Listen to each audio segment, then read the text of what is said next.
Did the Second Vatican Council really change the Church for the better, or was it the start of a spiritual crisis? Bishop Athanasius Schneider isn't mincing words. But before we get into his shocking analysis, let's remember our sponsor.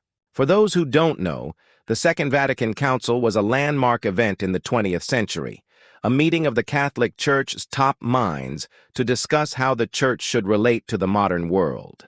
Many good things came out of it, but some argue that it inadvertently sowed the seeds of confusion within the Church. Enter Bishop Eleganti, a man with a unique perspective and a harsh analysis of Vatican II. In his book, The Second Vatican Council, A Critical Reassessment, Bishop Eleganti doesn't hold back. He argues that many of the Church's current challenges, from a lack of vocations to a diluted faith, can be traced back to the interpretations of Vatican II. It's a bold statement and a controversial one, but as we delve deeper into his arguments, we begin to see the validity in his claims. He points to the liturgical reforms as an example.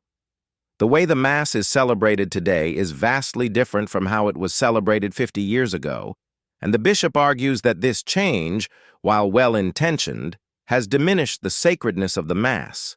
He also touches on the overemphasis on adapting to modern culture, which he believes has led to a watered-down version of the Catholic faith.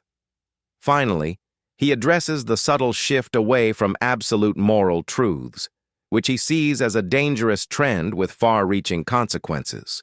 For Bishop Eleganti, these changes aren't minor. They are seismic, shaking the very foundations of the Church and her mission in the modern world. But is he right? Is Vatican II really to blame for the state of the Church today?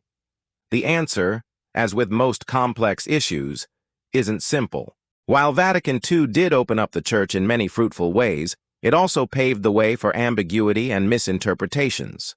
The Council's focus on adapting to the modern world led to a loss of traditional values and a dilution of the faith in some circles.